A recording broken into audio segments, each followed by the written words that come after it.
Dante's Boxing Nation, what's going on, guys? So following Terrence Crawford's knockout win over Hank Lundy, we did my radio show with the panel, Boxing Ego, Eric Morales, and Miss Boxing Baby. Now, before we did this show, a couple days leading up to the show, I actually told Boxing Ego, I said, be on the lookout, because your boy Terrence Crawford, he just got promoted to the top of the coincidental list.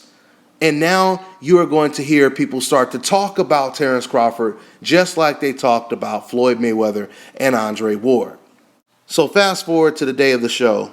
We do the radio show, and Eric Morales, who often plays devil's advocate, and not saying that's by design, this is how he truly feels when it comes to a lot of issues that we discuss on the show. Anyway, he starts to say, okay, he got past Hank Lundy. Let's have Crawford versus Postal next. And I totally agreed. Everyone on the panel agreed. We all would like to see that fight next. In fact, you guys can go back and watch my previous videos.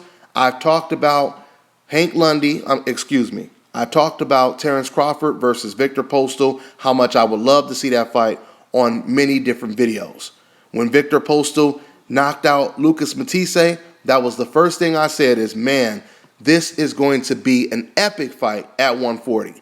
You know, it's almost like a super fight. And when I say super fight, I don't mean financially. You know, like, of course not like Mayweather-Pacquiao. What I mean is an extremely significant fight in the division, which would crown the winner of that fight top 3 pound for pound, one of the best fighters in the world, no doubt about it. So we all agreed that we would love to see Crawford versus Postal next. This is what basically started the debate or the disagreements, is when Eric Morales basically criticized a Ruzin Provodnikov fight and insinuating that Crawford may be avoiding Victor Postal to cherry pick a lesser opponent in Ruslan Provodnikov. So, you know, shouts out to Eric Morales and bless his heart. But this is when Eric Morales, to try to present his case, he, by his own admission, started to fudge a lot of the facts. I mean, it is what it is, but he started to lie about Ruslan Provodnikov's record just to make Ruslan Provodnikov look more of a cherry pick. And then he, not me, but Eric Morales, started to compare Crawford's situation to Gennady Golovkin. And he pretty much started to say that they are pretty much in the same boat now. He said that we criticize Golovkin, so now we need to criticize Crawford the same way we criticize Gennady Golovkin. Now, I know you're asking the question right now, Dante, what does Crawford and Golovkin have in common when it comes to their situation? I'm glad you asked the question, because the answer is not a goddamn thing. They don't have anything in common other than they both box. That's what they have in common. They both box. Outside of that, they don't have a whole lot in common. Let me go ahead and break this down. Once again, once Victor Postal, or I should say, once Terrence Crawford beat Hank Lundy, everyone started to say that Terrence Crawford was ducking Victor Postal. He's cherry picking. He needs to step up. Why isn't he fighting Victor Postal, etc., etc., etc.? Now listen, there is always facts, and then there is emotional speculation. And you notice I said emotional speculation. I didn't just say speculation, because the definition of speculation is the forming of a theory.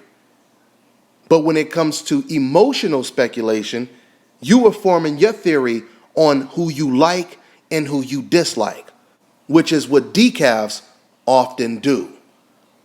But the problem that decafs always run into, a decaf's biggest weakness, is the whole truth. That is their kryptonite.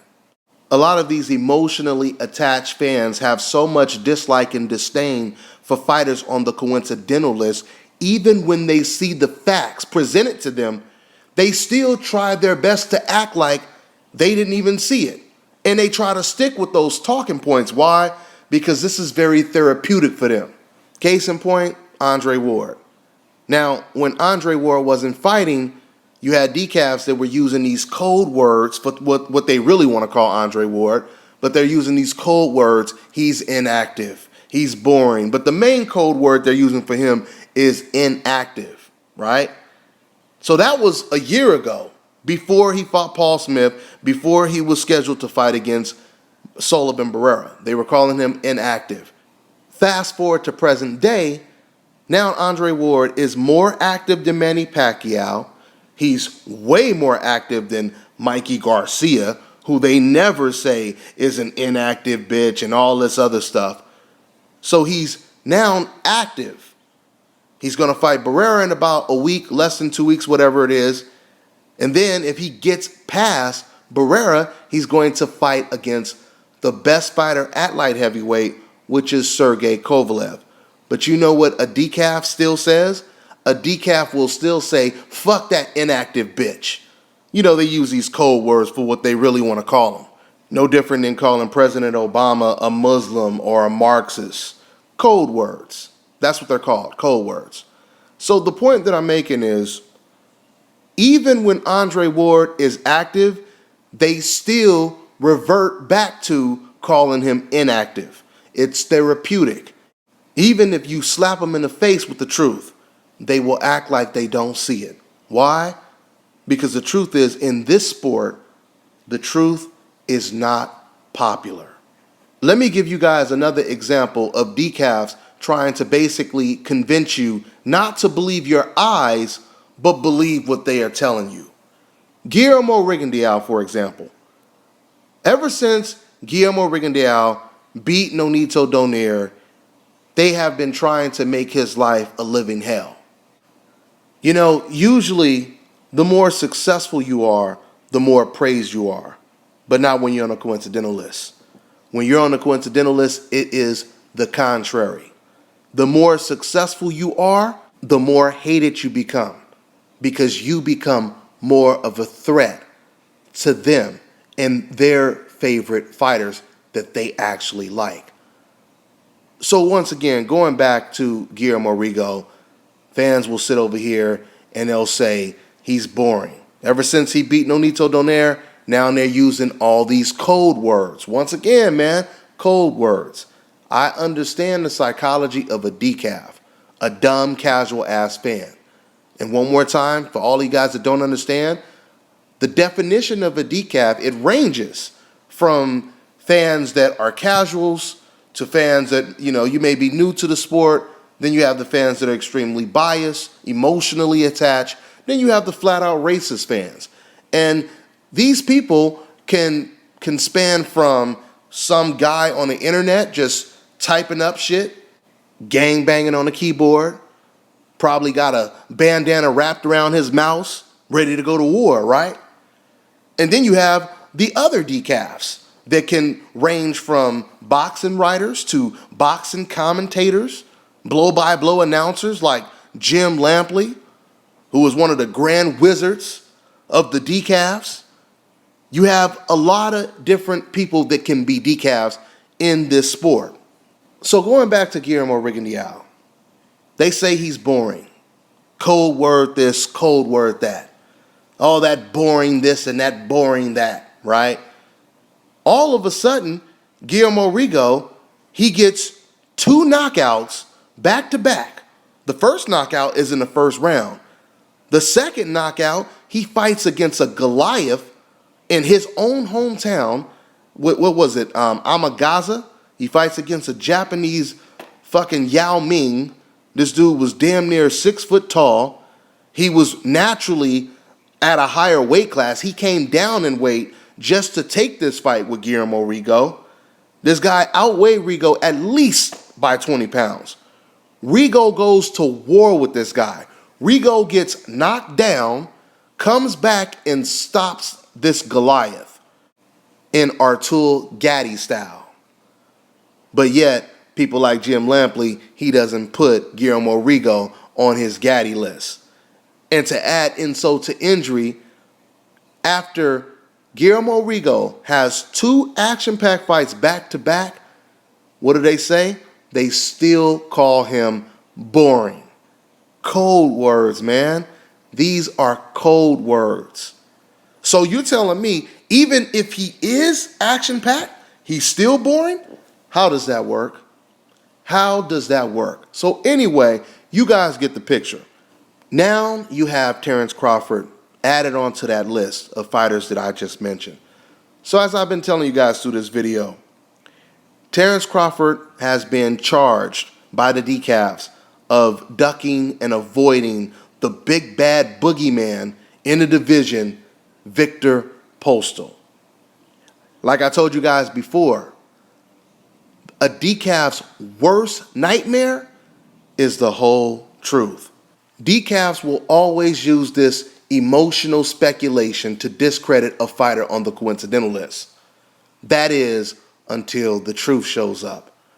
Once the truth shows up, that's when decafs run the other way and they try to start changing the subject. And that's exactly what happened with this Terence Crawford situation. Because recently, Terence Crawford, he did an interview with Hoop Jab. Shouts out to Hoop Jab, another great channel. It's not too many boxing reporters or commentators that are willing to tackle issues that everyone else may be afraid to talk about in fear of backlash, etc., etc. And then you have some people who will speak a little truth, but then once they deal with the backlash, they'll back up real quick and be like, oh, whoa, I don't want nobody calling me no nigga, no monkey, and all that other stuff. So they back up real quick. But I got to give credit to Neil from Hoop Jab because he has always been consistent with his message. He has great interviews with Roy Jones where him and Roy Jones are sitting down and they're talking about the racial double standards that exist in the sport of boxing. So, shouts out to Hoop Jab. I'll definitely put the link in the description box. When I get some time, I'll go back to this video and I'll actually add the link to this video so you guys can just click on it as you're watching this video as well. But so getting back to what I was saying, Hoop Jab does an interview with Terence Crawford and they ask him a really good question. It was a Hoop Jab reporter and he basically asked Terence Crawford, he said, a lot of fans are wondering how come we didn't get Crawford versus Postol and instead we got Crawford versus Hank Lundy. This is pretty much what he asked him. And he started to go into how, Postol, their people said this and that, and this is when Crawford basically cut him off. And this is exactly what he said. I'm quoting him. Quote, listen to this. We asked for that fight. They said they wanted 2 more fights or whatever the case may be. That's what I got word back. It wasn't no Postol calling Terence out when Crawford didn't have no opponent. Everybody knew I didn't have an opponent. When we was asking for one, you didn't hear Team Postol say, we'll fight him. But then when me and Hank Lundy signed the fight, then you hear, Team Postol saying, we would have fought him. Terence this, Terence that. It's all for show. End quote. So there it is. You guys heard it straight from Terence Crawford's mouth. According to Terence Crawford, Team Postol asked for 2 more fights before they get in the ring with Terence Crawford. And soon as Terence Crawford signed the contract, then Victor Postol's people said, we would have fought him. We would have fought him after the fact.